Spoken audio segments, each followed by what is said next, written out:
Bonjour à tous. Le RN à Dole démarre sa campagne dans la tempête. Didier Morandi, candidat récemment investi, est fragilisé après avoir évoqué la fin des subventions aux associations. Face aux critiques, il parle d'un malentendu, mais la polémique a enflammé les élus locaux. Cela a provoqué le retrait immédiat de sa numéro 2. Alerte sur les jeunes exilés à Besançon. Pour la journée des droits de l'enfant, Saul Miré organise cet après-midi un rassemblement place Pasteur à 14h30. L'association affirme que le département du Doubs prend de moins en moins en charge les mineurs isolés étrangers. Certains sont déclarés majeurs et laissés sans solution d'hébergement. Le conseil départemental, lui, assure suivre les procédures d'évaluation prévues avec la préfecture.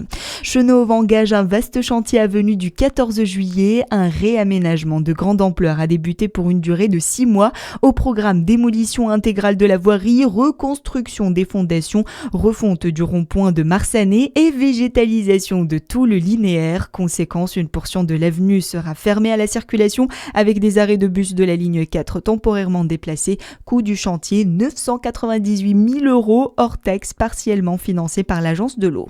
Un policier en course permet une arrestation éclair à Chalon-sur-Saône. Un individu cagoulé a braqué le Carrefour City de la rue de Belfort sous la menace d'un couteau. Le caissier, un jeune apprenti, a dû remettre la caisse. Un policier en civil témoin de la scène a transmis immédiatement le signalement aux équipes municipales. Les caméras ont suivi le suspect jusqu'à son interpellation par la brigade anticriminalité moins de 10 minutes plus tard.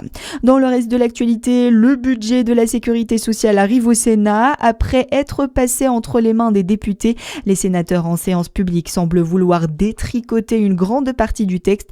Plusieurs mesures votées à l'Assemblée pourraient être supprimées, comme le gel des prestations sociales ou la hausse de la CSG. Alors, quel sera l'écrémage fait par le Sénat ? C'est la question qui définit la suite du parcours selon Bruno Cotresse, politologue, chercheur du CNRS et enseignant à Sciences Po. On voit bien que les sénateurs vont considérablement retoucher la copie qui leur a été transmise par l'Assemblée nationale, qui veulent supprimer la suspension de la réforme des retraites en particulier, ou est-ce que le Sénat est déjà dans une recherche de compromis ? Ça, pour moi, c'est un peu une inconnue pour le moment. Et sans aucun doute, on va voir que le texte qui va revenir à l'Assemblée en provenance du Sénat ne sera pas du tout le texte qui était arrivé sur le bureau du Sénat. Et donc, comme les deux assemblées vont être en désaccord, on va utiliser le mécanisme effectivement de la commission mixte paritaire. La date butoir pour adopter le budget de la sécurité sociale est le 12 décembre.